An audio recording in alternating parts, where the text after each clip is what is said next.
Bueno, señores, buenas noches. Para mí es un placer estar con todos ustedes y exponer un tema que para todos puede parecer muy común, pero voy a exponer el tema de la educación desde un punto de vista de cuál es la influencia que tiene evidentemente la educación en la reducción de la pobreza, el crecimiento económico, el crecimiento del Producto Bruto Interno, el desarrollo y en general la reducción de la desigualdad en nuestro país. Para casi todos los gobiernos en este siglo ha sido discurso permanente la importancia que tiene la educación para el país. Sin embargo, cuando sea en la etapa de las realizaciones, prácticamente no se ha avanzado significativamente. Y si vemos en las campañas electorales, prácticamente la educación sirve como discurso de plazuela para impactar al pueblo, pero una vez en el gobierno todo sigue siendo igual. Pareciera que no se quisiera un pueblo educado. Yo voy a comenzar mi exposición para demostrarles, y esto se ha demostrado internacionalmente, y lo digo yo en un libro que publiqué en 2015 sobre los desafíos de la Universidad Peruana, cómo influye la educación en la reducción de la pobreza. Los estudios a nivel internacional y en el Perú en particular señalan que la probabilidad de ser pobre para un adulto es siempre decreciente conforme se acumulan más niveles de educación. ¿Qué significa esto? Que si tenemos un adulto que no tiene ningún nivel de educación, estadísticamente se ha demostrado internacionalmente que su probabilidad de ser pobre en el campo internacional es del 70%. Y si pasa todas las etapas de la educación, esta probabilidad va bajando hasta el 10%. Es decir, 90% de no ser pobre. En nuestro país esta curva señala que la probabilidad para un adulto mayor que no ha alcanzado ningún nivel de educación, su probabilidad de ser pobre es más del 80%.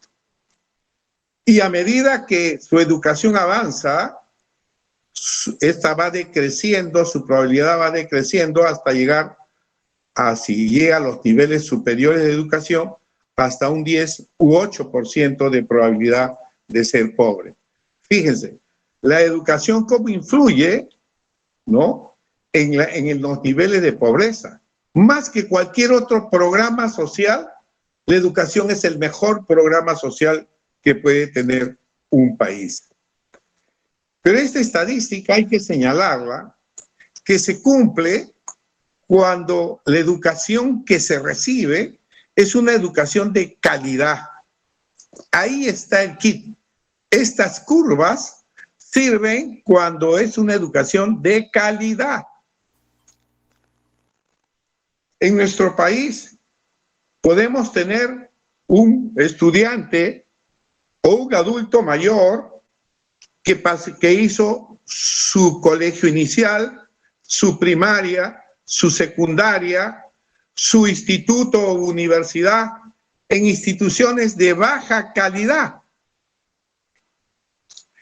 en centros de baja calidad.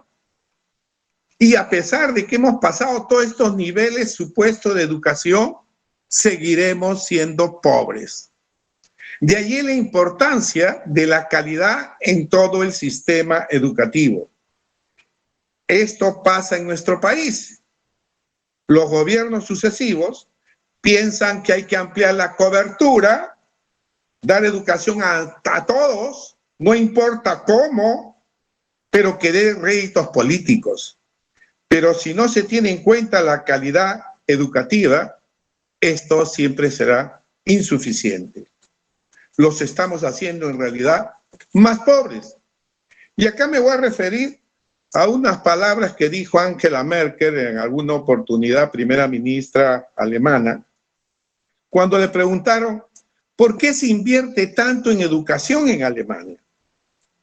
¿Y saben cuál fue la respuesta de Angela Merkel? Porque los ignorantes nos cuestan mucho dinero.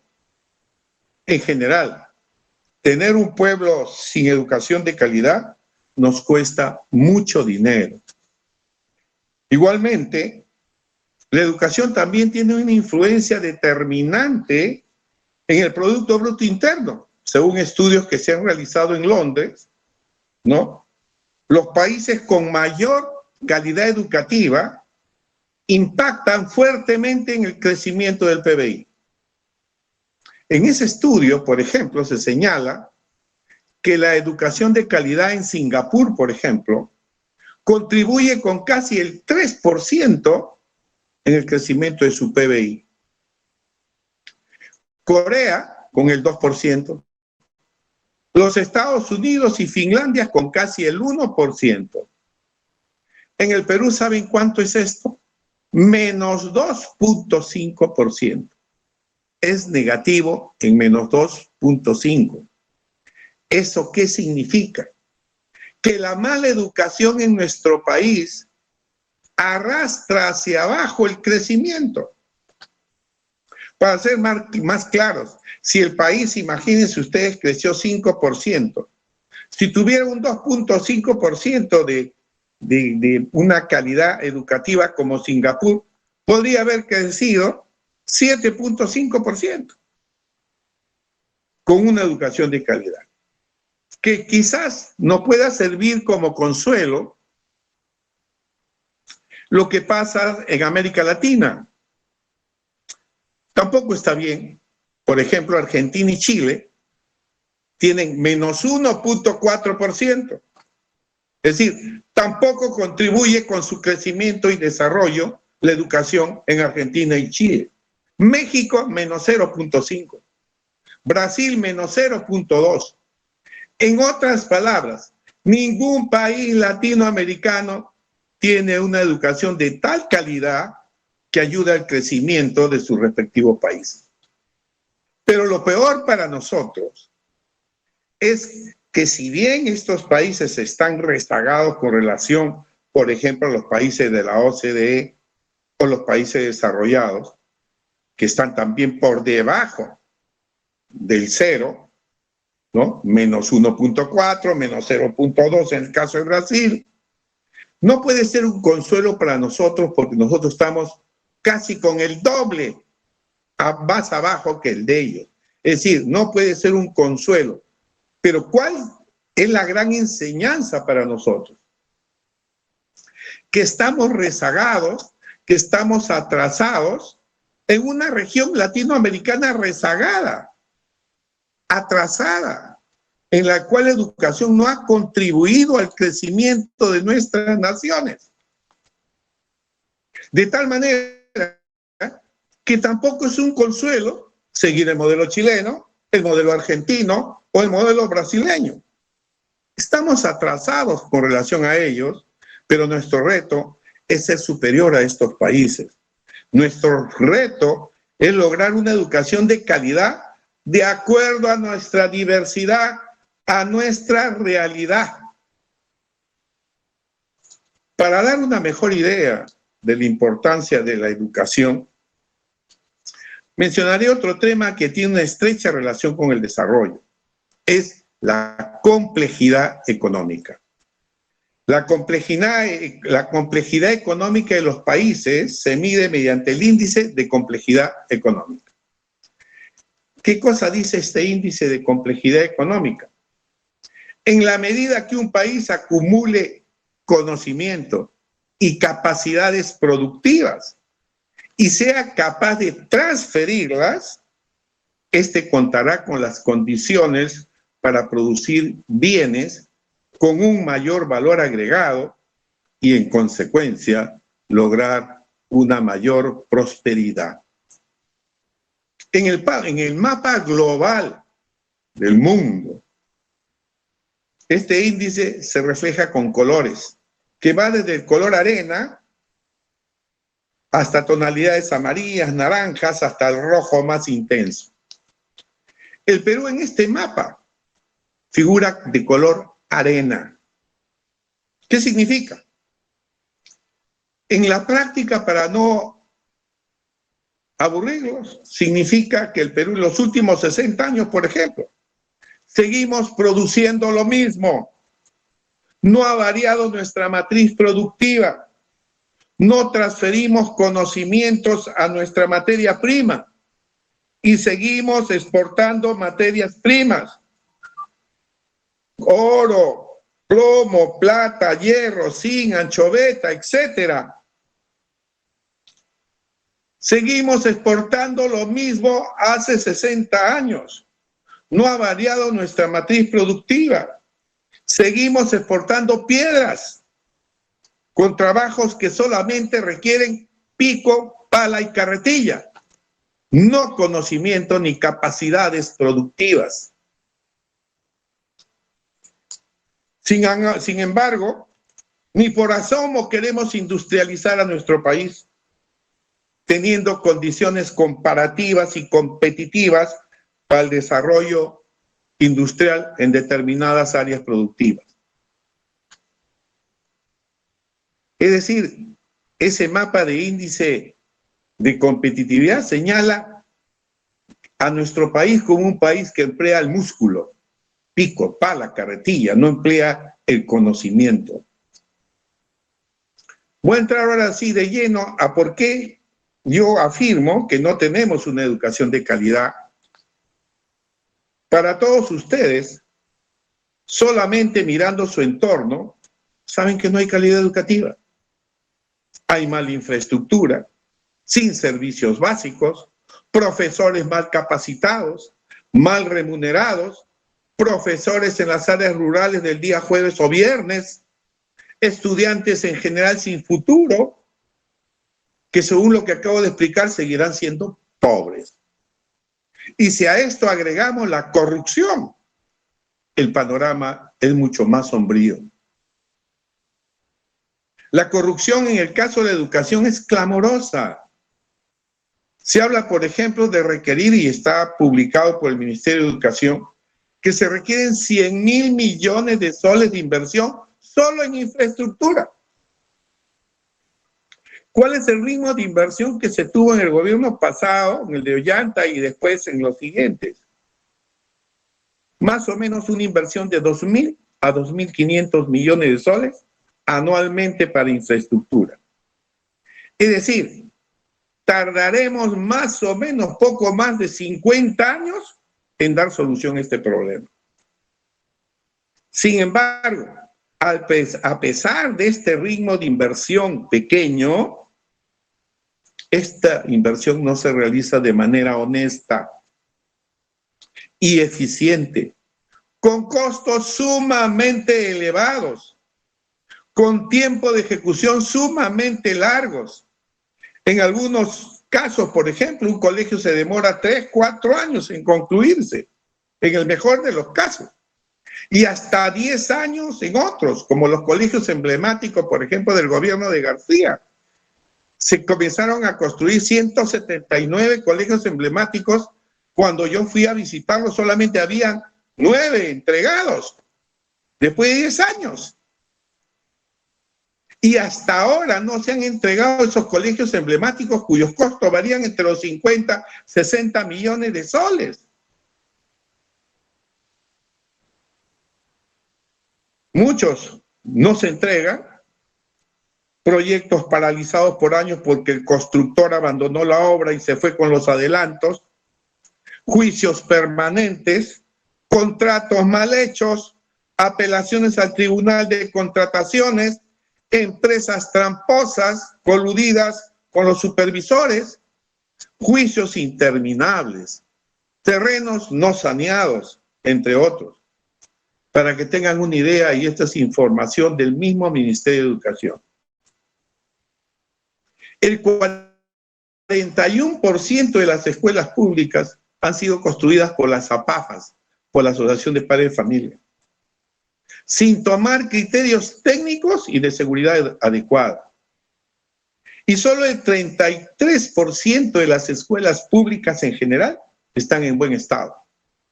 Solo el 40% de todas las instituciones educativas que tenemos cuenta con servicios como son agua, desagüe y luz.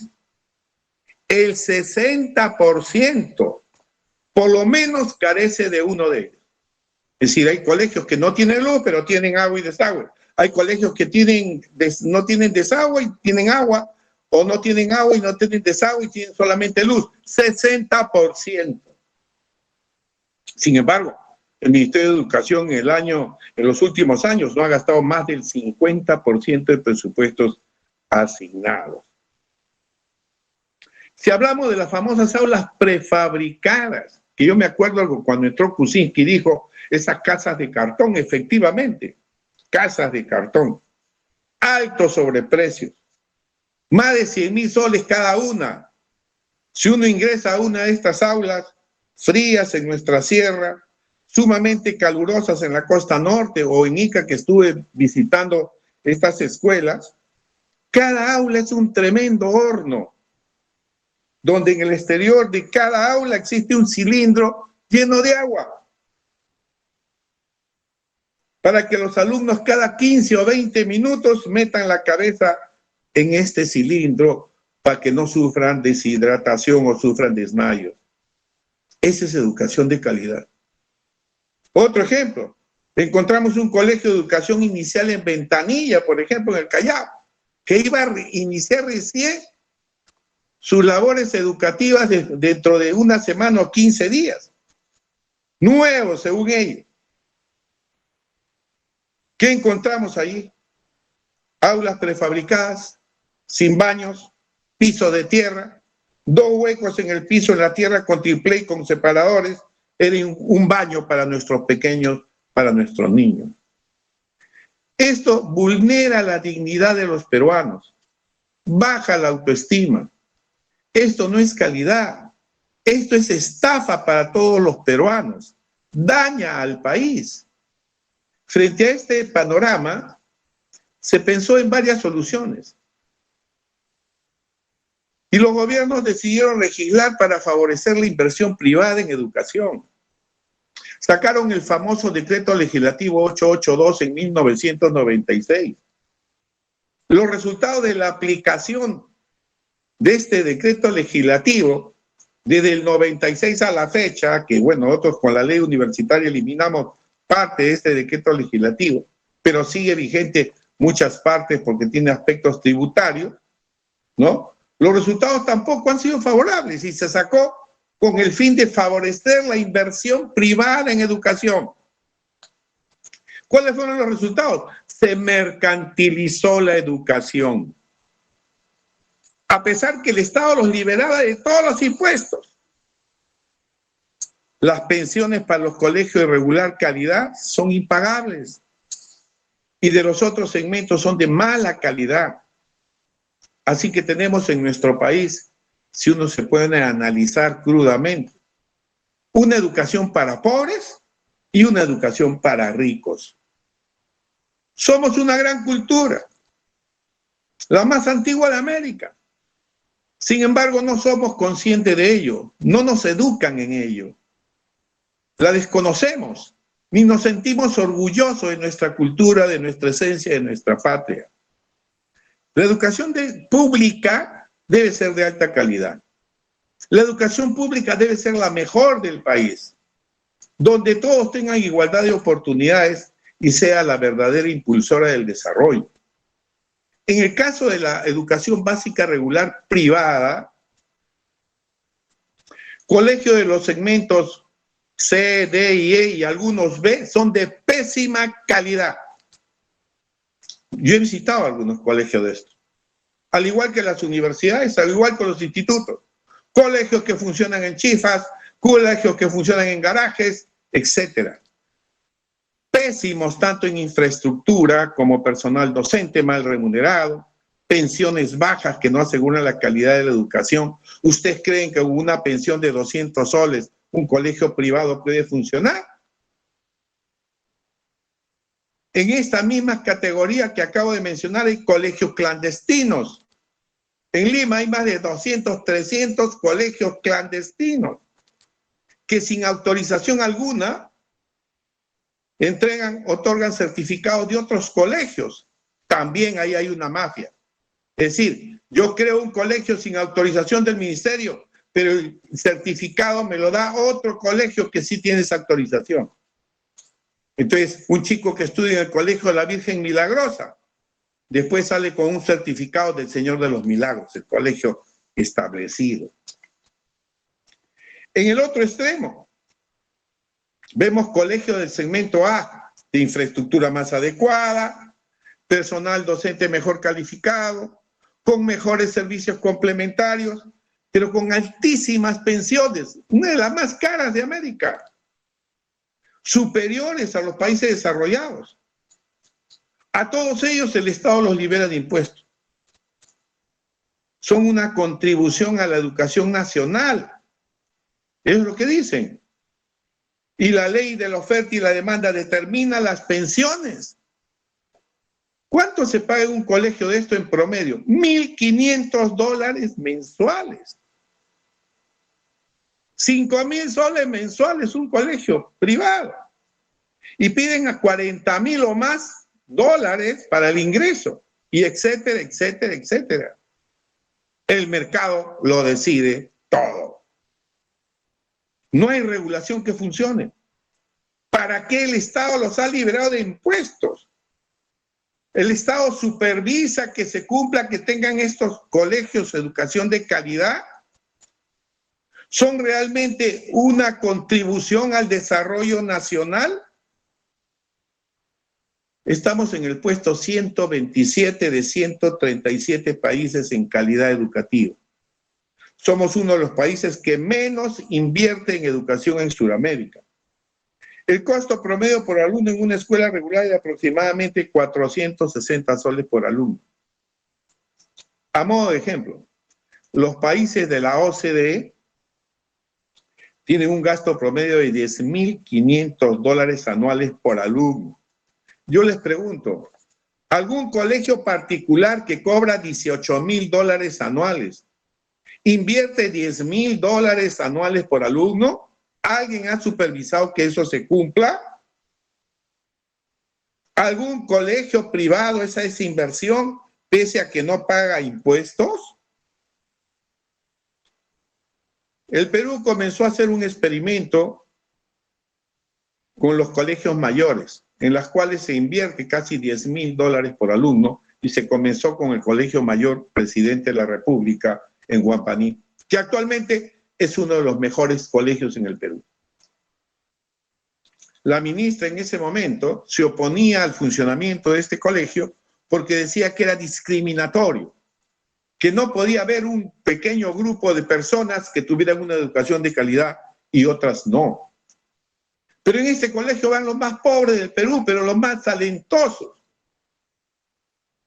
Nosotros impedimos que se cerrara ese colegio. Pero ¿cuál era el problema? Que se creó en forma demagógica, la creó Alan García. Solamente por decir, ¿qué hacemos? Hacemos un colegio que impacte.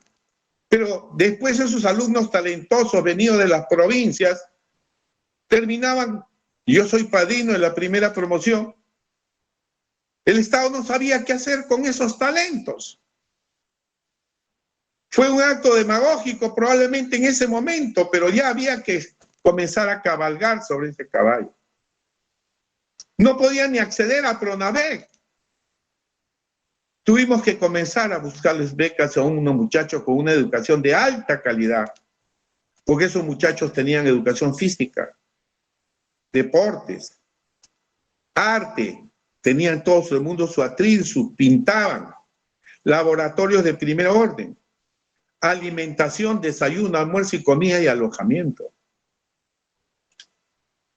En el gobierno siguiente se crearon 23 colegios, actualmente hay 25 colegios COAR, colegios de alto rendimiento, en el cual el gasto promedio es de $8,000 por alumno. Todavía hay oposición por cuestiones ideológicas a que estos colegios desaparezcan.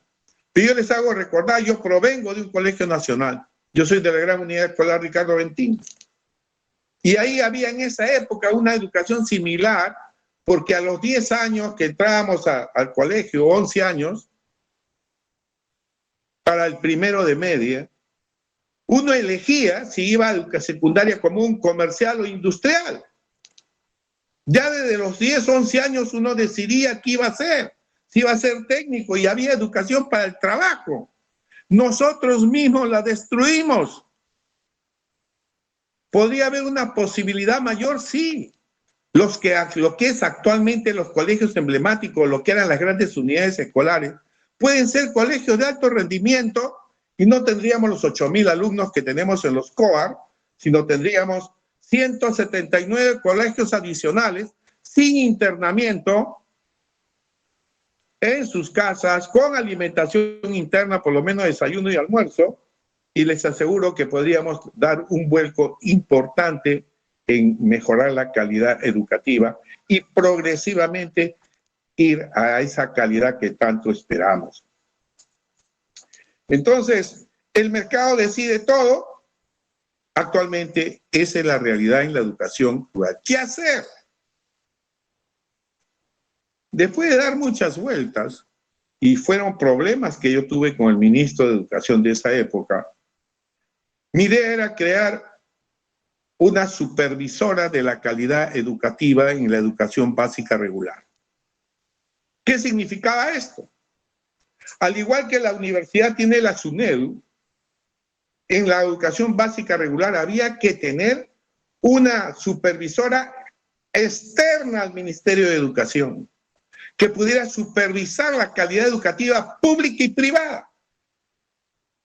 Evidentemente el ministerio no quiso que hubiera supervisión a los colegios públicos. ¿Y cuál era la idea? La idea era de que no podía funcionar un colegio público si no cumplía las condiciones básicas de calidad. No puede comenzar un colegio inicial que no tenga baños, que no tenga nada. No puede comenzar un colegio en aulas prefabricadas donde se mueren de calor los muchachos. ¿Cómo hacerlo con esta araña que tiene estructurada el Ministerio de Educación a través de la Dirección Regional de Educación y las UGELES? Es ahí el problema de crear esta supervisora externa que pueda supervisar a estos más de 100,000 colegios. No es como la universidad, es mucho más complejo. Entonces, este es el tema que es fundamental tratar en el país para lograr la calidad. Yo creo que en el mediano y largo plazo, es decir, a los 5 años con una decisión política, se puede llegar a grandes resultados. No puede ser que no gastemos todo el presupuesto asignado. En la época del señor Ollanta se llegó a 4.1 del PBI, pero tampoco se gastaba todo el presupuesto. En la época de Alan García no se llegó al 2.3, 2.4 del PBI. ¿Había dinero en esa época? Sí, había dinero como para hacer pésima gestión y alta corrupción. Igualmente, otro gran problema también era la educación rural. No se podría tratar a los colegios de Lima, de la costa, como los de la sierra, o como los de las alturas de la sierra. Nuestro país es diverso y debemos aplicar políticas diversas, porque así lo exige nuestra realidad. No me importa lo que suceda en China, en la Cochinchina, en Inglaterra. Eso es nuestro país. Por ejemplo, Singapur. Singapur son más de 20 y tantas islas. Cada isla tiene su particularidad y en cada isla hay como si fuera un ministro de educación que gobierna la educación en la isla.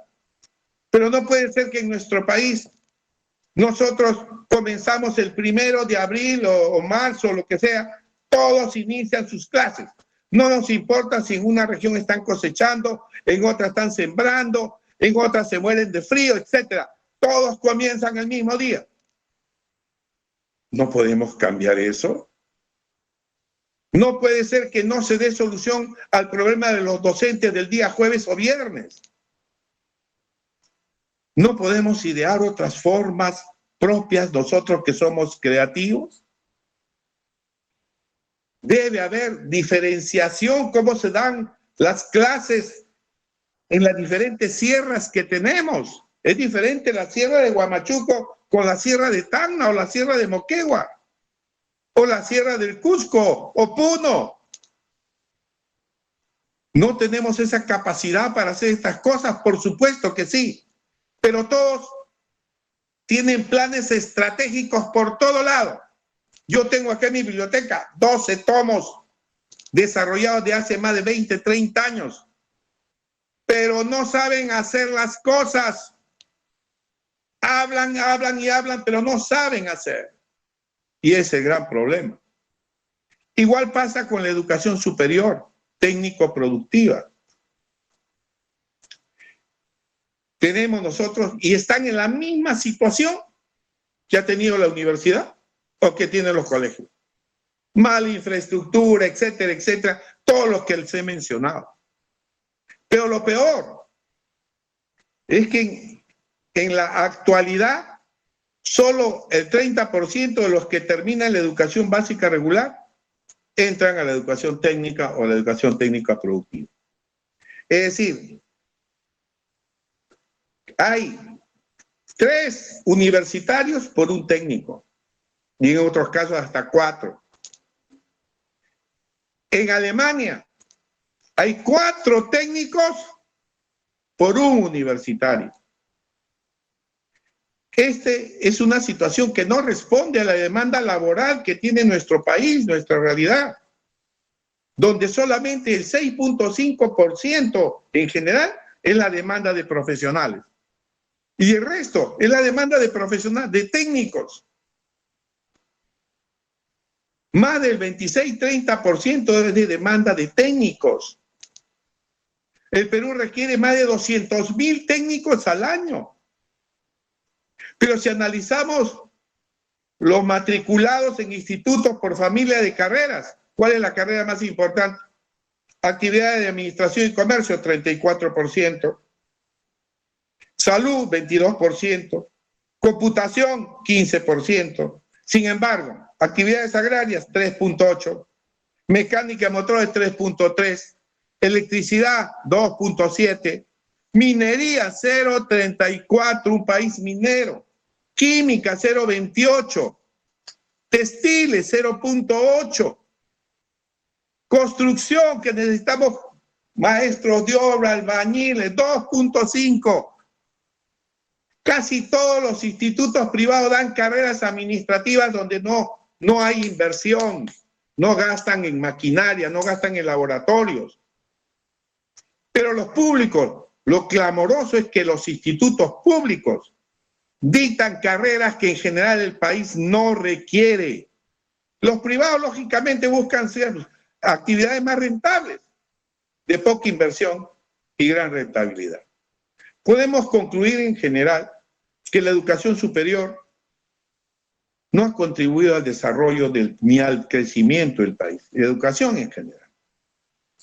Nos encontramos en los últimos lugares de la competitividad, como pilares como las instituciones, innovación, educación superior, preparación tecnológica.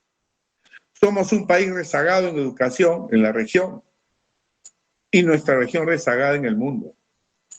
Se ofertan carreras técnicas no vinculadas a las necesidades ni al desarrollo de nuestro país. En el Perú no tenemos suficiente cantidad de personal docente calificado para las necesidades académicas y de investigación que requiere el país para su desarrollo. La legislación anterior intentó modernizar la educación superior, por ejemplo, promoviendo la educación privada, pero los resultados están a la vista.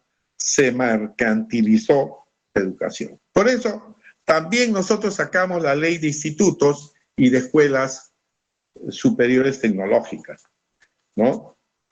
Yo ahora, para estar más o menos acorde con el tiempo, quisiera hablarle algunas cosas sobre la universidad. Hemos hablado de la educación básica regular y ustedes tendrán en cuenta que el poco tiempo me permite hablar muy rápidamente de estos aspectos. ¿Qué cambios ha originado la ley universitaria que creo que ustedes es conocida? Lo primero que buscamos era ordenar el sistema universitario en el Perú. Dar al ciudadano peruano una universidad que tenga condiciones básicas de calidad. Es decir, establecer un piso mínimo de calidad para todas las universidades que existen en el país. Es decir, no debe existir universidad en el Perú que no garantice condiciones básicas de calidad. Ni siquiera estamos caminando a la excelencia. Recién hemos puesto el piso mínimo que deben tener todas las universidades en el Perú. Que la comunidad universitaria y la ciudadanía en general tome conciencia de lo que significa y la importancia de la calidad educativa. Que todos los dueños de universidades, promotores, asuman el compromiso con la reforma y con la calidad educativa. Para que tengan una idea, en este proceso de licenciamiento que ya ha concluido, que se han eliminado casi 50 universidades, el Estado ha invertido cerca de más de 1.000 millones de soles adicionales a su presupuesto que le ha otorgado a las universidades públicas para su licenciamiento. Más de 1.000 millones adicionales a su presupuesto. Y la universidad privada también ha invertido cerca de 1.000 millones para lograr condiciones básicas de calidad. Esto nos da una idea de cómo estaba la universidad y que todavía falta y que todavía tengo algunas discrepancias con algunas universidades que han licenciado, pero se ha invertido más de 2.000 millones. ¿Cuáles son las ventajas de un proceso de licenciamiento para una universidad? Ya he dicho de ordenar la universidad. El mejoramiento continuo. El licenciamiento mínimo es cada 6 años y máximo es 10 años. Pero ahora los que han conseguido licenciamiento hace algunos años ya deben estar preparándose para nuevas condiciones básicas de calidad para sus próximos 6 años de licenciamiento. Acá los dueños de universidades buscaban que el licenciamiento fuera eterno. Nosotros dijimos, no, el licenciamiento es temporal. Cumplió una situación y conforme los adelantos de la ciencia y la tecnología, las condiciones básicas también deben cambiar. No es posible que un instituto, por ejemplo, esté con las máquinas, los módulos húngaros, los módulos polacos, los módulos que nos entregó Japón en el año 1970, 72, que no tienen ni combustible, ni le dan para mantenimiento, ni nada, con las mismas máquinas, con el mismo equipamiento para dar la carrera automotriz, y sin embargo ya no hay motores como habían en esa época, los Volkswagen, etcétera. Y cuando yo iba a los institutos en Arequipa, los carros donde enseñan motores son esos carros del año 40, 50. Y ahora todos son electrónicos, todos son de una diferente tecnología. También mejora en la infraestructura, se ha mejorado mucho en la investigación, se ha incrementado las publicaciones científicas en revistas indizadas en más casi de 200%, esto por la revista Shimago, donde reconoce el esfuerzo que ha hecho la Universidad Peruana en publicaciones científicas, incremento de investigadores y mejora sustantiva en su remuneración, mejora de laboratorio. Un profesor investigador principal de una universidad pública gana más de 2.000, 13.000 soles.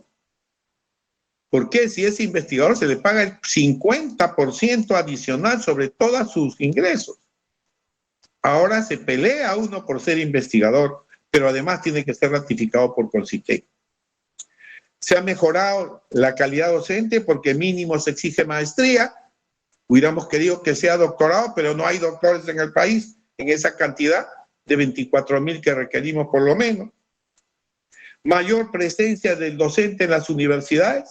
A las universidades se le exige que mínimo el 25% sean profesores a tiempo completo. Ahora hay mayor asesoramiento a los alumnos, tutorías, se ha incluido ya los cursos de metodología de investigación 1 y 2, seminarios, etcétera. Mayor transparencia en el uso de los recursos, obligación de planificar, señalar claramente los objetivos de carreras, así como contemplar una dirección de calidad. La ley contempla incubadora de empresas. Un estudiante universitario que quiere crear una empresa, La universidad tiene la obligación de asesorarlo, de ayudarlo hasta crear su empresa. Se considera derecho de autor, patentes, etcétera. ¿Falta mejorar cosas? Sí, falta mejorar. Creemos que hay que darle más dientes a la SUNEDU, mayor intervención en los procesos electorales internos de las universidades públicas y asociativas privadas sin fines de lucro. Hemos descubierto en una universidad privada sin fines de lucro, en Surco, por ejemplo, que le daba un carro picanto a cada miembro del tercio estudiantil de esa universidad, y el rector está 17 años metido ahí. Que hay que mejorar la ley universitaria, hay que mejorarla en esos aspectos, pero no para disminuir su potencialidad. Mayor fiscalización en el uso de los recursos de las universidades públicas y asociativas privadas. Obligar a la OMPE a participar en las elecciones internas. Nosotros le pusimos la OMPE en la ley, pero la OMPE se mata de risa porque está influida por las universidades, por los jueces, fiscales, etcétera. Van si quieren, contestan, si no, no van. Y siguen con problemas algunas universidades, como estas dos universidades que no han licenciado públicas, como la San Luis Gonzaga o la Pedro Ruiz Gallo de Chiclayo, que tenían problemas permanentes y sabíamos que no iban a licenciar. Entonces, el licenciamiento es un procedimiento de cumplimiento de condiciones básicas. A este procedimiento de licenciamiento institucional que se ha hecho, está siguiendo un procedimiento de licenciamiento de carreras que tengan que ver con la vida. Por ejemplo, en estos momentos ya a las universidades licenciadas institucionalmente se ha comenzado a hacer el licenciamiento, por ejemplo, de las carreras de medicina. También se tendrán que hacer de carreras como ingeniería civil, que tiene que ver con la vida, como derecho, que tiene que ver con la vida, etcétera, etcétera. Entonces, yo creo que hay todavía muchas cosas por avanzar. Todavía tenemos problemas con las autoridades del Congreso, con los congresistas, con medidas que quieren hacer retroceder y no quieren perder lo que ganan. Hay universidades que facturan más de 60 millones anuales. ¿Se imaginan todo esto? Tanto hablamos de Chile. Yo he estado en Chile invitado por la Comisión de Educación chilena en esa oportunidad. Y pude apreciar, por ejemplo, que en Chile está prohibido el lucro en la educación superior universitaria. Constitucionalmente. Y yo dije, ¿por qué Pinochet puso eso? Ya está muerto, no he escrito sobre eso, pero pienso que era para evitar que se formen cárteles de la educación, cárteles que influyan en la política, y creo que eso ya está pasando en nuestro país. Hay dueños de 1, 2, 3, 4 universidades. Y eso están pendientes de que entren congresistas en determinadas, no importa el partido. La idea es tener fuerza para tirarse abajo la ley universitaria. Los esfuerzos están ahí a la vista, se ha avanzado bastante. Hay mucho por tratar ahora, por ejemplo, la educación a distancia, que también la pandemia nos ha hecho ver todas nuestras miserias que tenemos con relación a la educación. Y acá yo quisiera también, primero decir, también esto lo dijo Angela Merkel. En Alemania, los maestros educadores cobran el sueldo más alto de la nación. Eso le preguntaban. ¿Por qué en Alemania los maestros educadores cobran el sueldo más alto de la nación? Por eso los médicos y jueces e ingenieros solicitaron a la canciller que le nivelen sus sueldos. ¿Sabe cuál fue la respuesta de Angela Merkel? ¿Cómo los nivelo con las personas que los han formado y educado a ustedes? Miren ese pensamiento distinto que ojalá lo pudiéramos tener nosotros. Y también hay cosas otras importantes que ha dicho. Los presidentes no heredan los problemas. Se supone que los conocen de antemano. Por eso se hacen elegir. Para gobernar con el propósito de corregir esos problemas. Culpar a los anteriores, a sus predecesores, es una salida fácil y mediocre. Somos una gran cultura, la más antigua de América. Tenemos que ser conscientes de ellos y yo estoy seguro que en el futuro volveremos a ser la cultura que hemos sido. Muchas gracias.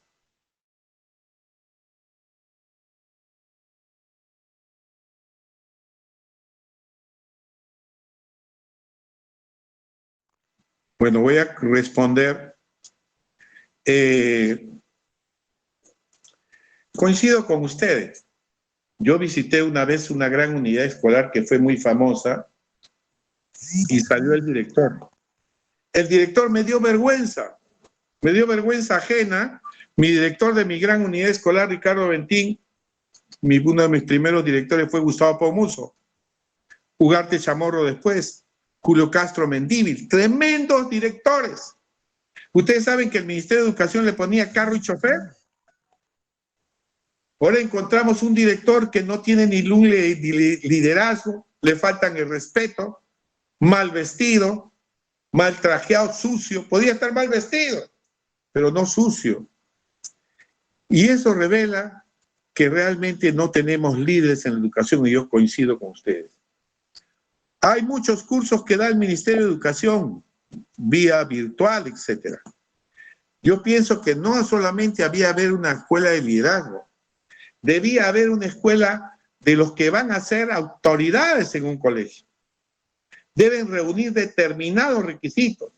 Por ejemplo, acá en nuestro país, cualquiera puede ser juez o fiscal. No hay una escuela para jueces. No hay una escuela para fiscales. Por eso nuestros fiscales son de mala calidad. Coincido con usted con la escuela de liderazgo. Podríamos ponerle otro nombre. Dentro de ello que se vea el liderazgo. Pero también debíamos observar, y el ministerio debía tener supervisores de alta calidad que vayan observando las cualidades que tienen determinados dirigentes o docentes para ir a encaminarlos a ellos. Porque, ¿cómo podríamos diversificar la educación? Que es lo que yo propongo, ¿no? Que la educación debe ser diferente en la costa, la sierra, la selva. ¿Por qué? Porque tenemos diferentes climas, diferentes cosas, etcétera. Si no tenemos liderazgo, líderes. Coincido con eso, pero yo iría un poco más allá. Una escuela que prepare directores, una escuela que prepare autoridades dentro del sistema educativo.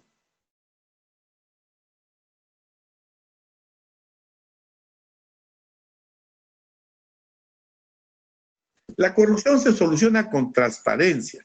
En la ley universitaria hay un artículo que dice transparencia.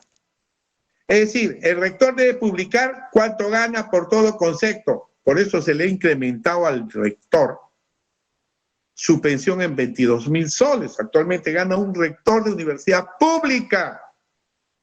Pero ha salido bien clara la ley que dice por todo concepto. Ya no podremos tener un rector, que encontramos un rector en una universidad pública de gran renombre, que sacaba 300,000 soles mensuales de pública. Igual en el norte y acá en Lima. ¿Y cómo lo hace? Bonos por aquí, bonos de alto rendimiento, votos por efectividad, etcétera, etcétera. Mayor transparencia. Es decir, debe publicarse los presupuestos de las obras que va a hacer, cuánto cuestan, etcétera. En la ley universitaria, hay la Defensoría Universitaria, que dice cómo debe estar conformada de tal manera que defienda los derechos del estudiante, los derechos de los docentes y que se maneje bien las cosas en las universidades. Algunas universidades dicen en el licenciamiento que ya implementaron la Defensoría Universitaria, pero yo una vez fui imprevisto a una universidad y no funcionaba. Entonces la corrupción se corrige con mayor transparencia y con unas mejores elecciones. Ustedes, por ejemplo, en las últimas elecciones que se han realizado después de la dación de la ley universitaria, la mayoría de rectores son de alta calidad. Han disminuido una gran cantidad de rectores de baja calidad. Usted tiene rectores que provienen de Massachusetts. Si ustedes fueran a ver la Universidad de Chachapoyas, la Toribio Rodríguez Mendoza, se quedarían admirados de lo que hizo un rector ahí de 40 años que venía de un PhD de Maryland, también amazonense. Y el vicerrector de investigación de 38 años. Esa universidad que tenía 45 millones de soles de presupuesto, comparado con casi 800 que tiene San Marcos con recursos directamente recaudados, la ha superado totalmente. Construyó más de 3 cuadras, 300 metros de laboratorio, hizo convenios de investigación, hizo la clonación de 2 terneras, que usted va allá y van a ver científicos de todo el mundo que van a esa universidad. Una universidad que tiene 6,000 alumnos, una universidad que también me olvidé de decirle, la universidad debe ser su objetivo desarrollar su región, el país. Igual los institutos. No es posible que hayamos encontrado un instituto en Naranjillo, en Tingo María, público, donde su gran actividad económica son las frutas, el café, el cacao, la exportación de flores, y yo encontré técnicos colombianos, y la gran carrera que daba ese instituto público, muy bonito, era secretariado. ¿Cómo era posible que pudiéramos sacar 1,200 secretarios en Tingo María que no tenían ningún futuro? Y sin embargo teníamos que tener técnicos para cacao, técnicos para las flores del extranjero. La ley dice bien claro, las investigaciones deben estar orientadas a dar la solución de sus problemas nacionales, regionales, distritales, tanto universidades como de institutos. Así que la corrupción también deben colaborar el alumno, el estudiante, el profesor. ¿Cuál es el problema? El facilismo, para el señor que me ha preguntado, Wilber Mendoza. El facilismo estudiantil y el facilismo docente. ¿Qué significa esto para mí? El alumno, por ejemplo, que encontramos una universidad acá en Lima pública, cuyo profesor no iba nunca, el alumno no se quejaba porque el profesor le ponía buenas notas sin haber dado ni una clase. Eso es facilismo estudiantil. El facilismo docente, el profesor que se hace loco de las corruptelas que hay en la universidad, se colude con todo eso, con tal que me paguen mi sueldo, así no vaya. Encontramos universidades en las cuales los profesores nunca iban, etcétera. No sé si eso satisface la inquietud del señor Wilmer Mendoza.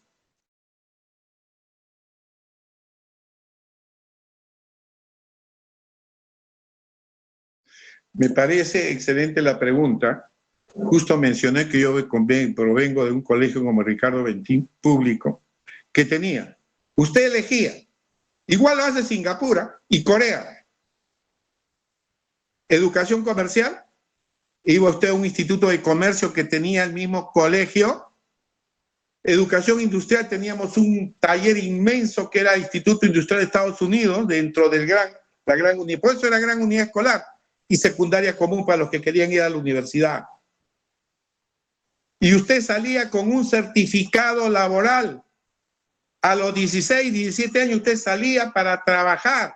Le daban o calderero o ayudante de mecánico, una serie de certificaciones laborales. Y el de comercio salía con el certificado de contador mercantil. Es decir, podía salir directamente para el trabajo. ¿Quién lo cambió? Las ideologías han cambiado al país, lo han malogrado. Porque entraron otros que dijeron, esto lo hicieron los militares, esto no vale para nada. Y lo anularon. Destruyeron todo lo que se había construido durante años. Entonces, volvimos a una educación tradicional. Yo me acuerdo cuando se crearon los núcleos educativos comunales. Tenían un objetivo, esto fue en el gobierno militar del 70. ¿Y por qué lo cambió el señor Luis Alberto Sánchez? Esto lo han hecho los militares. ¿Qué núcleo educativo comunal ni cuestiones? Solamente se llaman colegios. Cuando el concepto de núcleo educativo comunal era de que usted no podía salir de su distrito a un colegio público. ¿Por qué? Fíjese lo que ahorraba, desplazamientos, etcétera. Por ejemplo, en el RIMA estaba pues el Gran Unidad Escolar Ricardo Bentín para hombres y la Gran Unidad Escolar María Parado de Bellido para mujeres, donde está actualmente la presidenta de la Corte Suprema en este momento del Poder Judicial, es del María Parado de Bellido del Bentín, de mujeres del RIMA. Entonces había educación para el trabajo. Los profesores universitarios enseñaban con las grandes unidades escolares. ¿Por qué? Porque los profesores contratados ganaban bien y los profesores venían bien internados con su carrito, etcétera. ¿En qué momento se jodió el Perú? ¿A qué rato nos preguntamos? Porque entró un gobierno y dijo esto no sirve para nada y volvimos a retroceder 30 años.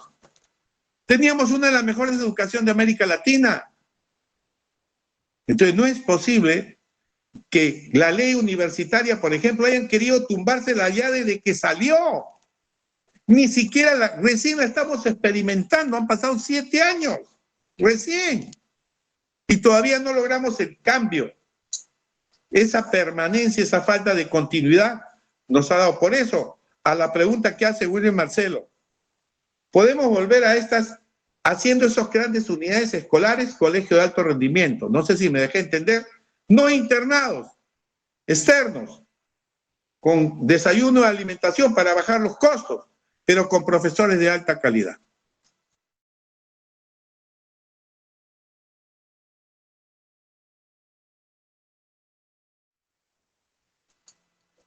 Perfecto. Mire, yo he dicho varios cambios que podíamos hacer a la ley universitaria. No cambios, sino que fueron cosas que nosotros teníamos en la ley, pero que desgraciadamente la tuvimos que sacar porque teníamos influencia del ministro de Educación y en esa época yo necesitaba el apoyo de los congresistas que pertenecían al gobierno de Ollanta porque yo era único de mi partido ahí. Necesitaba el apoyo de ellos. Entonces, por ejemplo, el ministro de Educación, yo creía que la SUNEDU todos fueran elegidos por concurso nacional, inclusive internacional. Pero el ministro dijo, no, el superintendente lo nombro yo. Al final llegamos a esa conclusión. Porque yo no quería que hubiera ninguna injerencia política en el desarrollo del sistema educativo nacional.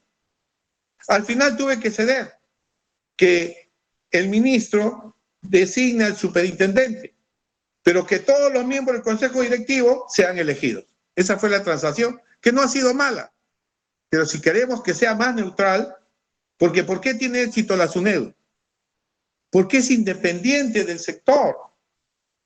Porque no la maneja, no está metido. ¿Por qué los rectores quieren invadir la universidad cuando los miembros del Consejo Directivo son elegidos entre los profesores de universidad? Entonces, es una cuestión que se puede modificar rápidamente, simplemente que el SUNEDU también entre al concurso, que lo convoca el ministerio y lo selecciona el Consejo Nacional de Educación. Así era hecho inicialmente. Otra modificación, las universidades privadas sin fines de lucro como la Católica, la Ricardo Palma, la Pacífico, etcétera, ¿no? No debe haber reelección inmediata. No debe haber. También fue presión de la Universidad Católica y de otras universidades, la Universidad de Piura, que arguyó y convenció a algunos de los congresistas que me apoyaban para que las universidades asociativas puedan tener rectores eternos. Y eso es malo. Hay dichos que dicen cuando las cosas se hacen muy largas se convierten en culebras. Entonces, eso hay que modificar. ¿Qué cosa más hay que modificar? La participación de la SUNEDU más directa en las elecciones internas de las universidades públicas y asociativas sin fines de lucro. Porque todavía se manipulan, a pesar que la ley prohíbe ciertas cosas, pasan por encima de la ley y no se hace una buena elección. Hay otros aspectos, darle más dientes a la SUNEDU, mayor poder de fiscalización. Es cierto, en este momento la SUNEDU ha impuesto multas de 9 millones a la San Martín, ha impuesto multas a otras universidades, pero requerimos más dientes para encontrar lavado de activos, para fiscalizar mejor. La SUNAC también no fiscaliza, porque las universidades asociativas sin fines de lucro, privadas sin fines de lucro, no pagan impuesto a la renta. Se supone que esas utilidades, que se llaman en el caso de las privadas sin fines de lucro excedentes, deben ser reinvertidos para mejorar la calidad educativa. ¿Se fiscaliza bien eso? Antes estaba a cargo de la SUNAC. Nunca la SUNAC vio ese tema. Pruebas al canto, la Garcilaso. Miren lo que ha pasado con la Garcilaso, que la han llevado a la quiebra. Podemos hablar de universidades públicas que pueden tener competencia internacional. Han avanzado algunas. Por ejemplo, desplazamos a una universidad chilena o argentina de las primeras 500. Antes estábamos a partir de los 1000 hacia abajo. Y ahora aparecemos en el ranking internacional en el puesto 476 con la Universidad Católica. Ha subido un poco la Universidad de San Marcos, está por el 800 y tanto, pero todavía estamos lejos de competir. Todavía no llegamos a la calidad y eso quiero que lo entiendan. El sistema tiene 2 patas y una cabeza. La cabeza es el Ministerio de Educación y 2 patas, 2 columnas grandes, una es el SUNEDU y otra es el CINEACE, el Sistema Nacional de Evaluación y Acreditación de la Calidad. ¿Qué ha pasado con el CINEACE? No lo pudimos sacar también por problemas que tuvimos con el ministro, que el ministro no quería que las entidades públicas fueran analizadas como yo quería que se fueran supervisadas. Así que en la ley está la reforma del CINEACE, que estos congresos que nos sucedieron a nosotros no han sacado para nada. ¿Por qué? ¿Por qué no han querido reformar el CINEACE? Porque en la ley universitaria dice, reformado el CINEACE, 2 años posteriores a su reforma, solo podrán otorgar el grado de doctor las universidades que estén acreditadas. No sé si me dejo entender.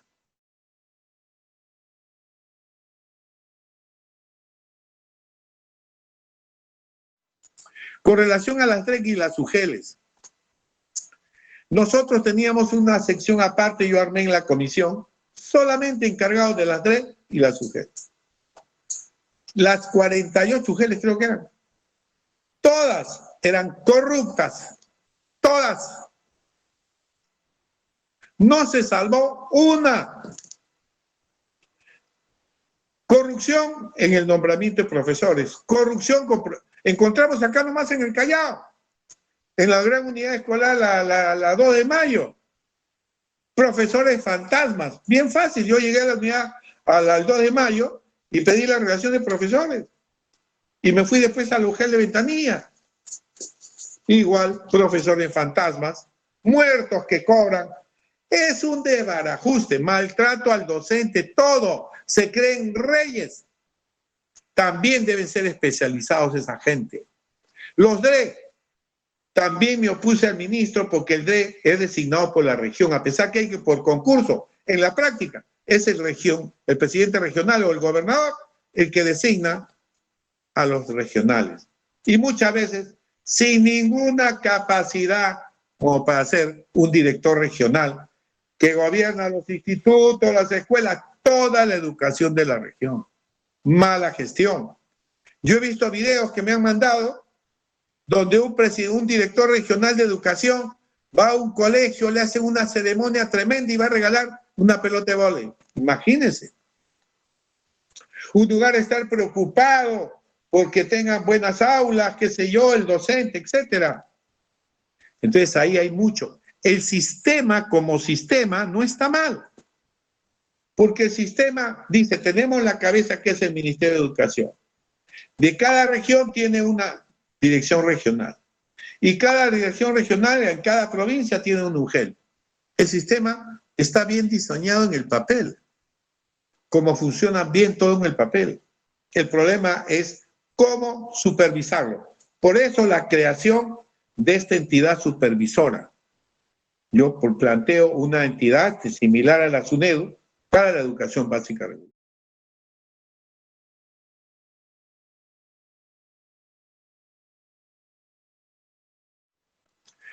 Bueno, eso hemos visto actualmente, solamente en esta pandemia se han visto casos clamorosos. En el caso de la universidad también hay un cambio que se podría hacer. Porque aquellas privadas que tenían asamblea, etcétera, han continuado. Pero aquellas que no tenían nada de eso han continuado con su modelo de gestión administrativa. Pero nada le impide que el alumno exija calidad educativa. Nada le impide que no pueda asociarse, que hayan amenazas, que hayan porque yo he estado detrás, por ejemplo, de algunas universidades privadas, donde se agruparon, ¿no? Y lograron algunas cosas, pero generalmente había el ensañamiento contra el estudiante. Pero cuando una universidad ve que hay un grupo importante que exige la calidad, busca adhesiones. Tiene que buscarse adhesiones, desgraciadamente, y ir a la SUNEDU. La SUNEDU también resuelve estos casos. Falta capacidad porque también, dentro de lo que yo he expuesto, los institutos, que también creó una institución llamada Educatec, pero la que le cambiaron con estos gobiernos, le han cambiado su esencia, porque Educatec era un órgano desconcentrado que había en cada región, que decidía qué carreras deben seguir, de acuerdo a las necesidades de cada región, pero la metieron nuevamente al ministerio. Y ese es un gran error, porque ya yo me he dado cuenta con la realidad que debemos tener entidades fuera de esto. Yo pienso que la SUNEDU también es un ente que debe tener, como ha estado bien comprometida con el licenciamiento, muchos de estos temas no lo ha visto en forma más precisa. Pero yo pienso que la asociación constitucionalmente está permitida y el exigir calidad educativa, nadie lo va a cuestionar. Nadie lo va a cuestionar. No sé si Carlos del Valle está satisfecho con mi respuesta.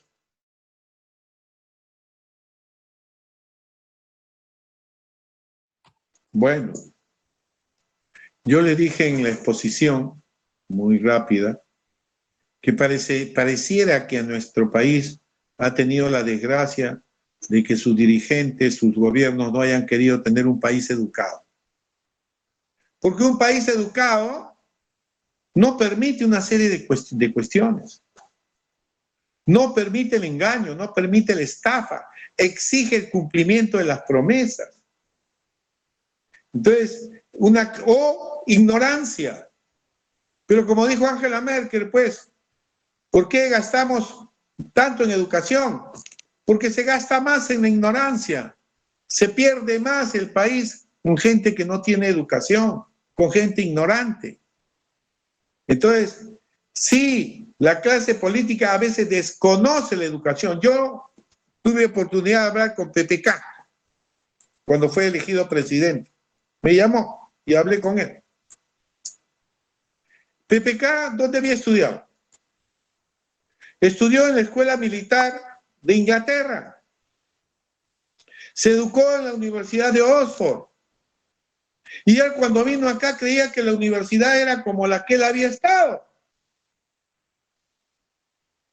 Si hemos tenido nosotros problemas con algunos en la SUNEDU, la primera directora de SUNEDU, presidente de la SUNEDU, fue una mujer, Lorena Macías. ¿Pero dónde había estudiado Lorena Macías?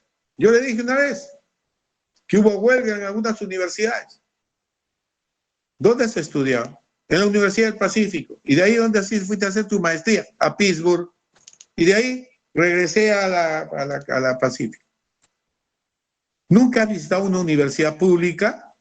La llevé a Ucayali para que viera una universidad tomada. para que viera la realidad. Yo fui profesor en la Universidad de Lima más de 20 años. He enseñado en Chile.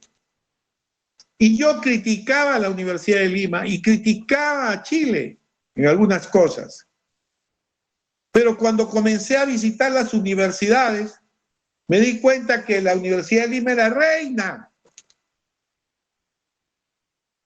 Que habían otras universidades que eran un desastre. Que las Fuerzas Armadas tienen mejor infraestructura educativa, mejor docentes que las mismas universidades o institutos. Es decir, yo decía, esta es la universidad que teníamos y le teníamos temor. Creíamos que la universidad era el cuco. No era cuco de nada. Entonces, para lograr esa personalidad, primero, no puede haber un presidente que no conozca la importancia de la educación para que un país progrese. Las preguntas que deben ser constantes deben ser: la educación es una inversión, no es un gasto. La educación disminuye la pobreza. La mejor educación de calidad incrementa el PBI, mejora el crecimiento, mejora los índices de complejidad económica. Es decir, nos asegura el ascenso social, reduce la desigualdad. El mejor programa social que usted, antes que tenga mamita corazón, papita yo te doy tu pan, etcétera, es la educación. No hay otro bien. Los padres de familia, por intuición, saben que la educación los cambia totalmente, los hace ascender socialmente, los hace progresar. Entonces, ¿por qué son negativos? Porque escogemos la gente que no debemos escoger. No quiero entrar en política ni ninguna manera en esto, pero no podemos ser gobernados por gente que no conoce nada, que ni siquiera ha pisado un instituto, una universidad. Y algunos con la justa pasaron el colegio. Por ejemplo, en Francia hay un instituto de ciencias políticas y realidad en Francia para ser político, para ser concejal. Entonces, esta negatividad, y más orientada por la falta de verdad y por el populismo que se ha desatado, ¿no? Queremos decir las cosas que les caigan bien al elector y no queremos decir las cosas crudas como deben ser. No sé si eso satisface a Jorge Olivos.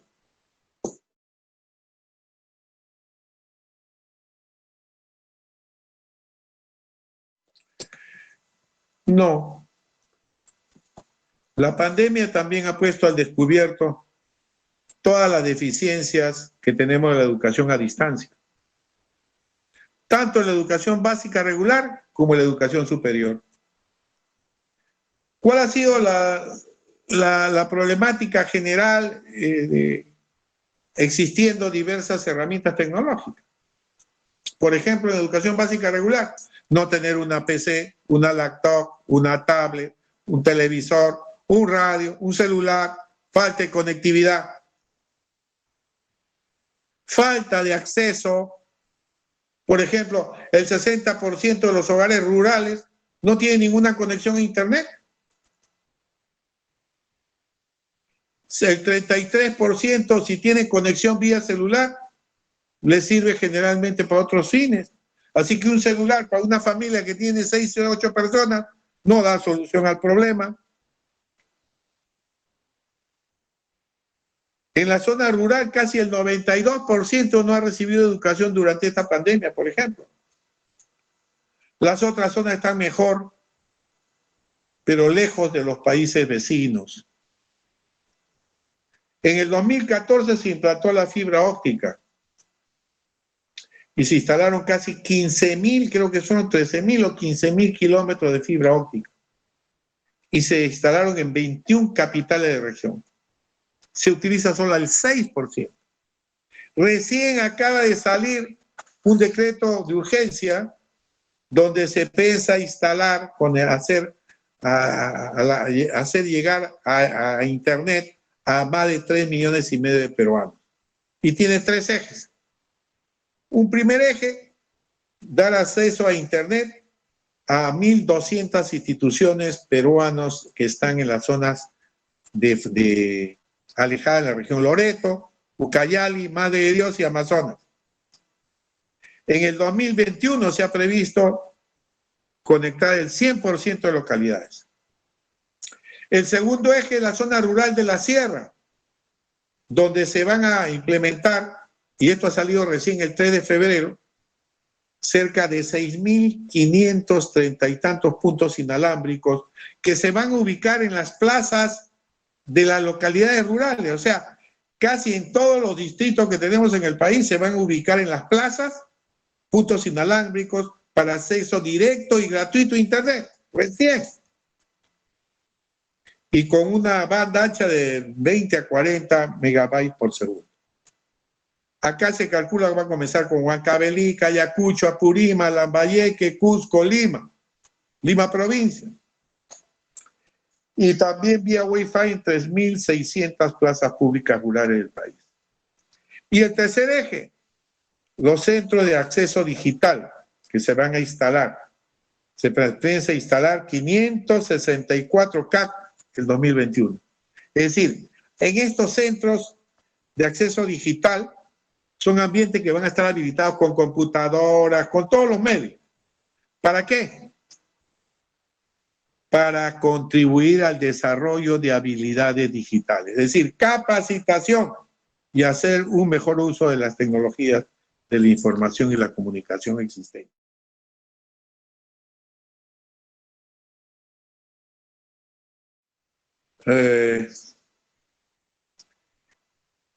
Desgraciadamente, por ejemplo, le pongo el caso de Ancash.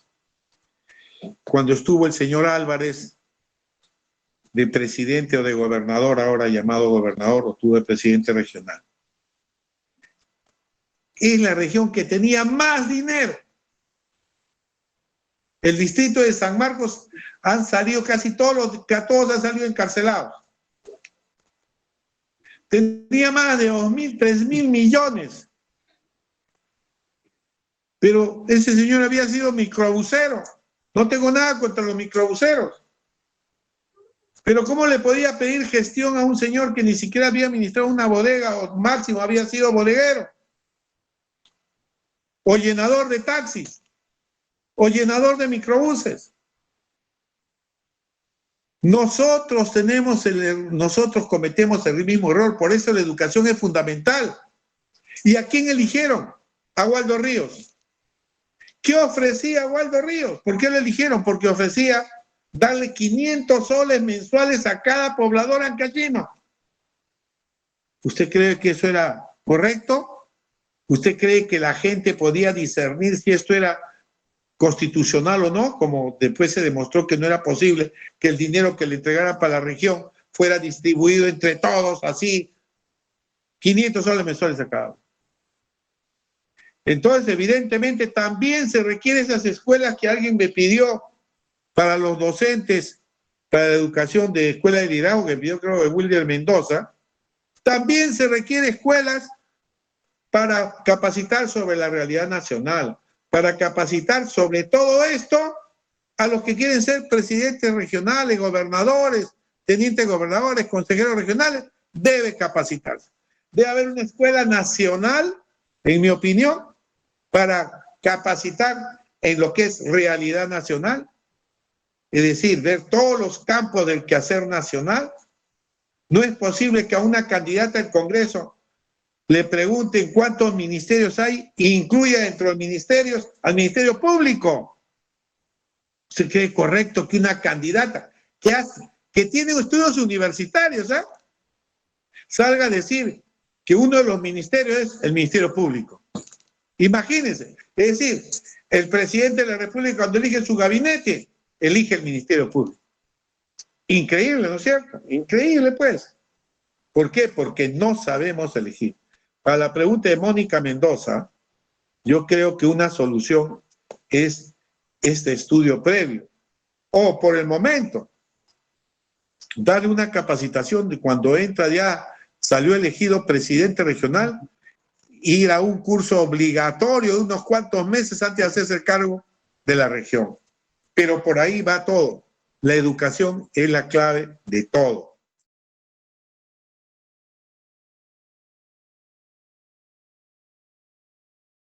Bueno, si vamos a la educación básica regular, el abandono se ha producido en el caso de los privados porque no pueden pagar las pensiones. Y por otro lado, los colegios de los niveles C, D, E no tienen recursos económicos o financieros para poder sustentar un programa a distancia. No los tienen. Muy pocos colegios son los que han implementado buenas plataformas para comunicarse con sus alumnos y con toda la de la ley. Yo lo he visto con mis nietos. Entonces, tienen horas determinadas, es decir, parece que estuvieran haciendo presencial. Son plataformas propias, no las tienen. Entonces, se ha producido y además no existe la conectividad, tanto en los privados, sobre todo esos segmentos que le hablo, y los públicos también. Sin embargo, se ha producido una migración de los privados a los públicos. Más o menos son cerca de 300.000 alumnos que se han trasladado a los colegios públicos. Eso está sucediendo actualmente. Tengo conocimiento por algunos directores que siempre estoy en contacto con ellos, que por ejemplo los cursos iniciales, los colegios que tienen inicial de 3 años ya se han agotado prácticamente, más se han agregado venezolanos, pero se ha incrementado casi en 300.000 plazas más de estudiantes en los colegios. Y habían colegios que tenían poca cantidad de alumnos. Por ejemplo, el Alfonso Ugarte, que era un colegio que tenía antes más de 2.000 alumnos, no llegaba a 800 alumnos cuando yo estuve en el 2011, 2012, por ahí. Ahora está en 1.200. Pero todavía tiene capacidad ociosa. Entonces, pero que se ha producido abandono estudiantil, sí. Fundamentalmente, ¿por qué? Primero, falta de conectividad, no tiene laptop, hay un celular. Por ejemplo, conozco el caso de colegios en los cuales hay un celular para toda la familia, pero tiene 4 o 5 hijos. Uno está en primero, otro está en cuarto, otro está en... ¿Me entienden? Entonces, ese problema no se ha dado completo. Y no se va a completar, porque dice, sí, a junio vamos a completar. No se va a completar. Va a ser muy complicado que podamos detener. No le llamaría yo el abandono estudiantil, porque el abandono se produce porque en realidad no hay cómo conectarlo. Los padres de familia en este sistema juegan el rol fundamental.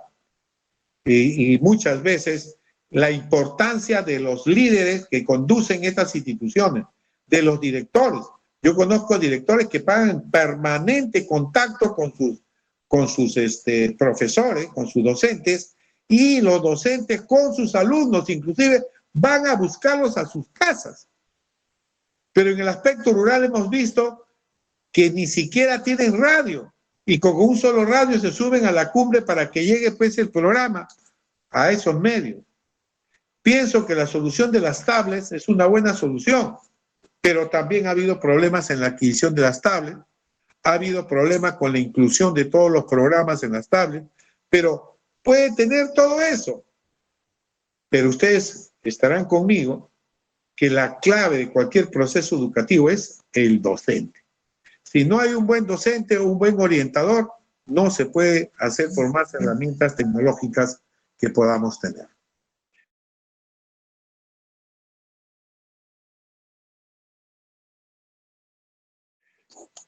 El gran problema, si existe una identidad nacional, yo digo que no, estamos tratando de construir una identidad nacional. Miren, yo estuve en Estados Unidos hace un tiempo, invitado por el Congreso norteamericano, y fui al cementerio de Arlington. Ahí están, es un famoso cementerio donde hay la tumba del soldado desconocido. Y me fui a ver el relevo del soldado desconocido. Y hay un cadete de West Point, de la escuela de West Point, que está vestido con su uniforme de cadete y sus lentes oscuros, pero oscuros, oscuros.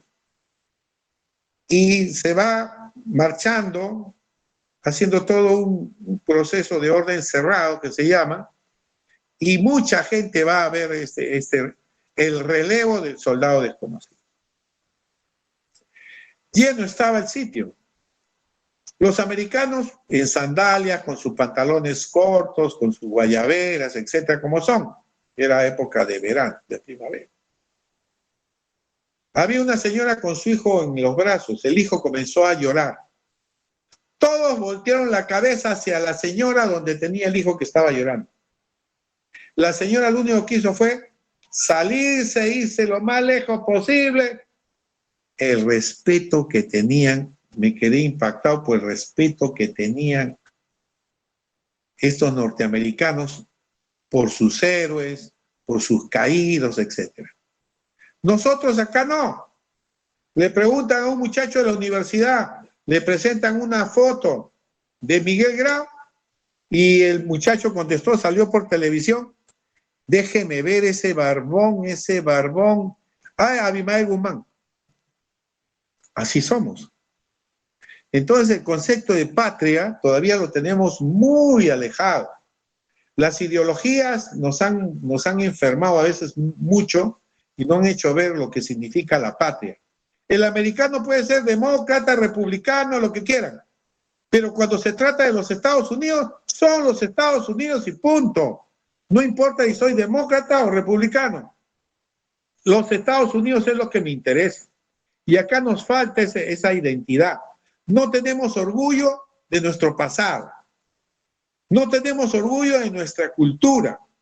Yo en la ley universitaria puse el quechua, el aymara, y ahora por primera vez ya se han expuesto tesis en aymara, tesis en quechua. No se tenía fiereza, orgullo de tener otros idiomas. Yo he estudiado en Francia y en Francia veíamos que en el País Vasco, por ejemplo, que las clases se daban en vasco, pero era francés el idioma oficial, pero respetaban sin lengua. La misa se decía en vasco, igual la Bretaña francesa, igual Barcelona, en Madrid, que hablan el catalán. Nosotros avergonzados de que recién, ahora la gente se siente más o menos orgullosa de hablar quechua. Ya quisiera yo hablar quechua o aymara.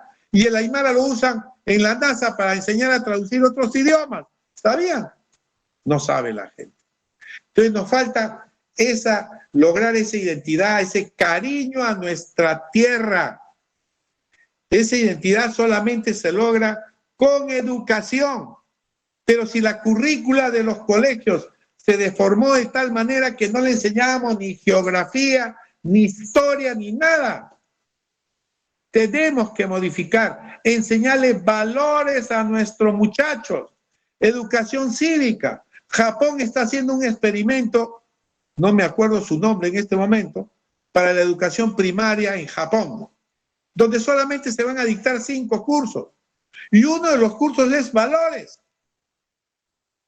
donde se le enseña a ser ciudadanos, a respetar el tránsito, a respetar todo, a respetar a sus padres, a sus ancestros, a ser limpios, a limpiar sus puestos, a limpiar la cocina. Es decir, si ustedes van a una escuela a Japón, verán que el chiquito barre su piso, lava sus platos, es decir, de su almuerzo, etcétera, etcétera. No interviene nadie. Y ustedes habrán visto en el campeonato mundial cuando los japoneses después del partido comenzaron a limpiar sus puestos, donde habían estado sentados. Tenemos que volver a los valores cívicos, a nuestros valores, a los valores de la honestidad, a que si yo me encuentro algo, piense que eso no es mío, es de otra persona. En Japón usted deja una camisa para lavar y dejó en el bolsillo $100, usted recoge su camisa y le dice, usted dejó olvidado los $100, porque en la mentalidad del japonés está metido el concepto que esa plata es de otra persona, no es mía. El concepto es que es de otra persona. Es como en los Estados Unidos. La mentira está castigada severamente. Usted puede decir lo que quiera, pero si dice la verdad lo pueden perdonar. Ahí sí no, si no miren a uno de los presidentes que tuvo Estados Unidos. Dijo la verdad y todo el mundo lo perdonó. Nosotros tenemos que volver a los valores. Acá vemos como un hijo desaloja a su padre de su casa, lo agrede, lo insulta, le habla lisuras. Y nosotros pensamos que estamos en el mejor de los mundos. Hablamos de la nueva generación, esta segunda generación de jóvenes, que no respeta a nadie. No podemos ser un gran país si no tenemos ese orgullo de pertenencia, y por eso hablo de la patria, y ese cultivo de valores que nos hace ser una sociedad mejor, una sociedad preparada para el progreso.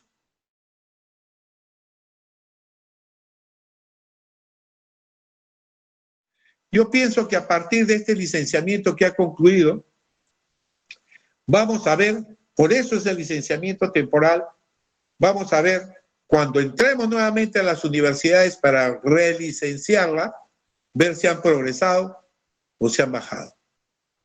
Yo pienso que honestamente, y eso nos da la experiencia, pero con una decisión política importante que no haga retroceder lo que se ha avanzado, en 3, 4 años, máximo 5, podríamos ver una universidad diferente si hay la voluntad política de hacerlo.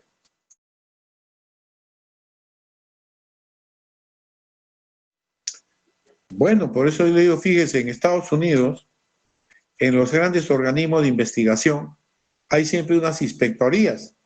Acá también tenemos inspectorías. Inspectoría en el Ministerio de Educación, inspectoría en las DRE, inspectorías en las UGELES. Pero ¿cómo son nombrados? Aquí hay que hacer un sistema diferente, que tenga unos inspectores realmente que trabajen totalmente aparte del sistema, porque si se meten a la misma UGEL, son absorbidos por la corrupción. Este no es un solo problema del Perú, le pasa a toda Latinoamérica. Pero yo creo que debemos tener inspectores, debemos tener oficinas donde un profesor pueda denunciar lo que está pasando sin temor a recibir represalias, porque veo, por ejemplo, del caso, pasó con una directora. Una directora se quejó de irregularidades que se estaban cometiendo en la UGEL y después la UGEL la enjuició y estuvo años en este juicio y el ministerio no le hacía caso de toda la corrupción que había en esa UGEL. Entonces, toda esa realidad me demanda tener un organismo independiente de eso que supervise el uso de los recursos de la UGEL, todos los procedimientos, igual de la DRE. O volver a órganos desconcentrados en una primera etapa. Si tenemos tan deficientes gobiernos regionales que sigan dependiendo del ministerio, centralizarlos otra vez, ese sería un problema, creo yo. Podríamos volver a lo mismo de siempre, pero quizás crear un organismo que realmente realice esta inspección, esta supervisión, con una forma más independiente, yo creo que podría ser lo más adecuado.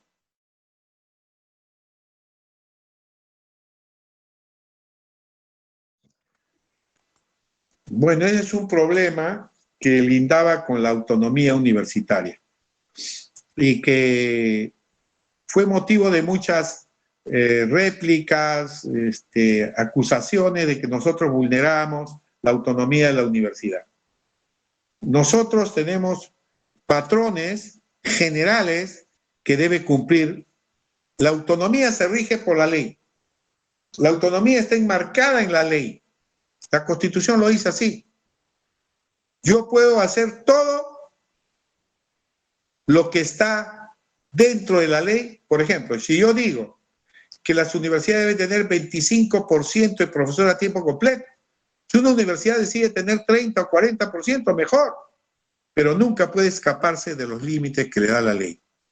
Entonces, se le da la libertad de hacer sus propios programas. ¿Qué es el problema? Lo que usted me dice, yo lo he visto en Brasil, por ejemplo. En Brasil, más o menos se uniformiza mejor las currículas y las carreras y hasta los nombres. Acá tenemos todavía un problema con los nombres. Para que tenga una idea, en la parte informática hay como 28 nombres y eso es lo mismo. Entonces, eso, el MINSA tiene algo que ver. Mire, yo estuve conversando con la doctora García de la Universidad Cayetano en una oportunidad, y su preocupación era las facultades de medicina, tanto las prácticas, los currículos, etcétera. La SUNEDU exige un nivel de laboratorios, por ejemplo, exige el laboratorio de cirugía, exige una serie de otros laboratorios mínimos que debe tener una facultad de medicina. Pero desgraciadamente no podemos meternos todavía en los programas. Usted dice el MINSA, pero yo pienso que en las públicas, en el caso de las públicas, porque teníamos un gran problema con las facultades de medicina. ¿Usted sabe cuántas facultades de medicina existían en el Perú? 57. Antes habían 6. Con este decreto legislativo 882 surgieron 57 facultades de medicina y cada una más adefesiera que la otra. De tal manera que cuando yo iba a un médico o algo y lo veía muy joven, le preguntaba disimuladamente de qué universidad es. Porque han salido médicos que no reúnen las condiciones que antes tenía y el prestigio que tenía un egresado de San Fernando, un egresado de la Cayetano. La misma Universidad de Trujillo sacó muy buenos médicos, después se fue degenerando. Entonces, sí, yo considero que el MINSA podía influir, ¿sabe cómo? Primero, que uno debe dar carreras que den solución a los problemas de la realidad nacional, de nuestra realidad. Segundo, que es una carrera que tiene que ver con la vida. Y por eso el Estado tiene que intervenir. Tercero, que el Estado las libera de muchos impuestos a las privadas y a las asociativas sin fines de lucro. Y tiene todo el derecho de intervenir. Yo pienso que podría ser un bonito proyecto de ley, por ejemplo, para el Congreso, con esos argumentos que le estoy dando.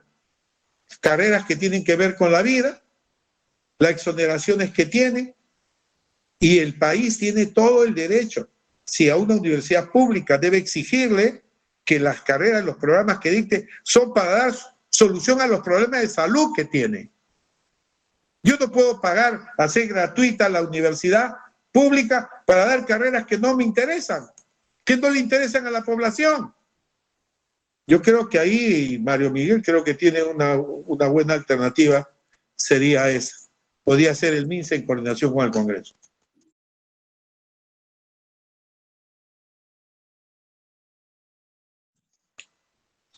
Yo estoy de acuerdo con él. Y es un poco complicado porque, como le dije, yo tengo acá 12 Biblias, son inmensas, de programas estratégicos, planeamiento estratégico para el desarrollo de la educación. Puro bla, bla, bla. Nadie aterriza. No saben aterrizar. No saben hacer. Nunca han hecho. Nunca han decidido. Y ese es el gran problema en nuestro país. Usted sabe, por ejemplo, que Ramón Castilla, en su época, en sus 4 años que estuvo, creó 3.000 colegios, ¿sabía? Casi un colegio por día, creo que hizo. 1.300 colegios. Y cuando reunió a su pequeño gabinete, le dijo que le traían los informes sobre la educación y cómo estaba la realidad del país. Le dijo, 90% son 92% son analfabetos. Y él ahí se paró y dijo, a partir de este momento, el objetivo que tiene mi gobierno es educación, educación, educación y más educación. Se requiere voluntad política. Nosotros hemos formado un colectivo que se llama Futuro Perú, disculpen que lo hable, que estamos pendientes cuando sale algún mamarracho del Congreso que quiera atacar la ley y salimos directamente a defenderla. Hay presidentes que ni conocen la ley. Por ejemplo, salió un candidato a decir, yo eliminaría la SUNEDU porque para eso hay organismos nacionales e internacionales que deben dar la calidad educativa. Ni siquiera hemos entrado a la calidad. Ni conoce para qué sirve la SUNEDU. Entonces, coincido con usted. Hay que crear un órgano diferente que vaya gestándose y realmente ver al país con otros ojos, de patria nada más. Si le conviene a la patria, punto, no me interesa de qué lado está la cuestión. Es el país el que interesa.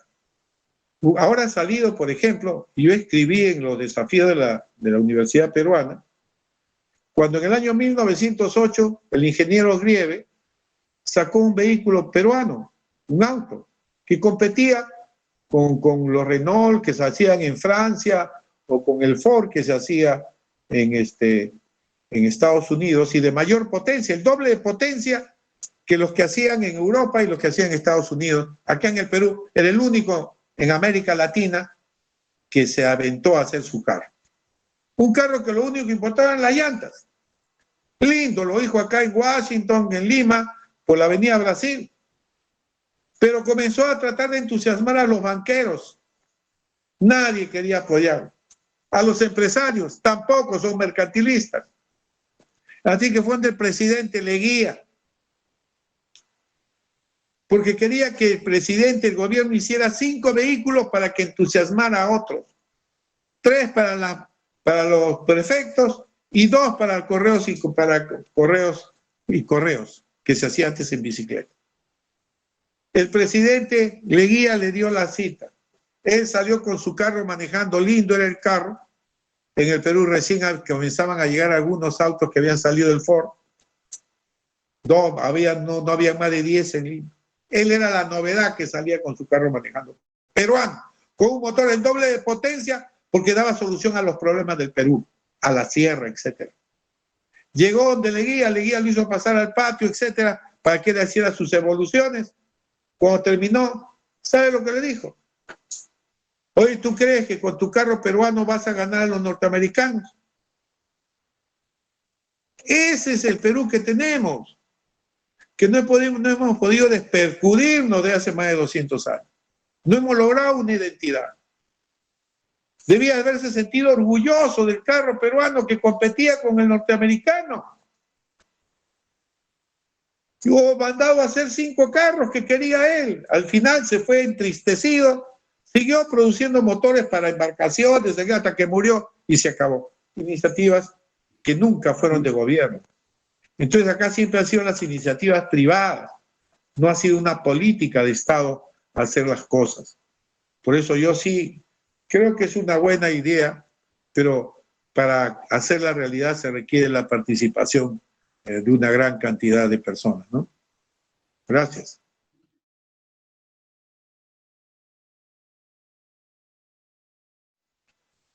No es por Jaliwarma. Jaliwarma es un buen programa, pero que había que perfeccionarlo. Porque en la época de Odría, estoy hablando del año 50, se daba desayuno en los colegios, se daba almuerzo en los colegios. ¿Sabía usted? No sabían. 1950. Entonces, lo que sí se debe tratar a cada zona, con la diversidad que tenemos. No podemos tratar a todos por igual. ¿Por qué? Porque tenemos todos los climas que uno se puede imaginar en el Perú. Tenemos todas las geografías que podamos imaginar. Entonces, tenemos que tratar con esa diversidad, con los productos que tienen en cada zona. Requiere un proceso de planificación y organización muy fuerte, con las mejores inteligencias del Perú. Pero no es posible, como le dije al inicio, que todos los colegios comiencen el mismo día. Cuando tenemos 84 pisos ecológicos, cuando tenemos el Amazonas, en Loreto, donde la gente va en canoa al colegio.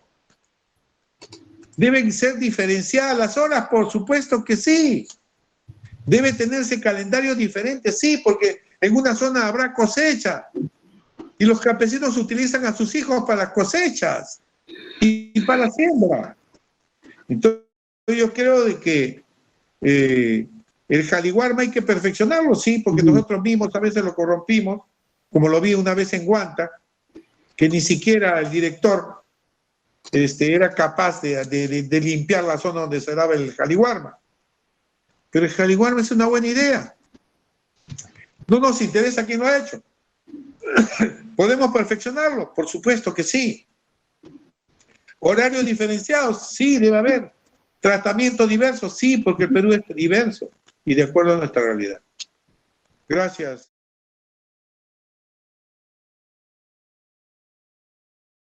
Bueno, para mí ha sido una sorpresa esta invitación, que en realidad es un tema que a mí me apasiona. Soy un convencido que sin la educación no hay nada en el país. No podemos avanzar. Siempre seguiremos atrás. Y creo que ustedes que están presentes acá y los que puedan haber escuchado esto, deben ser los difusores de la idea de que la educación es lo único que nos llevará al desarrollo. Tanto que la educación nos lleva al crecimiento, nos lleva a eliminar la desigualdad. Miren todo lo que puede hacer la educación. Sin entrar en tantas teorías, en tantas ideologías, solo una educación de calidad es la educación que realmente nos lleva a un Perú mejor. El Perú se merece otra cosa. El Perú no merece estar gobernado por los malos elementos. El Perú tiene que ser gobernado por los mejores peruanos. ¿Que los tenemos. Que no se animan, es otra cosa. Anímense a participar. No podemos dejar el país en manos de los que no saben hacerlo. No sé si acá lo he dicho en algún otro lugar. Los malos existen porque los buenos no hacemos nada. Muchas gracias.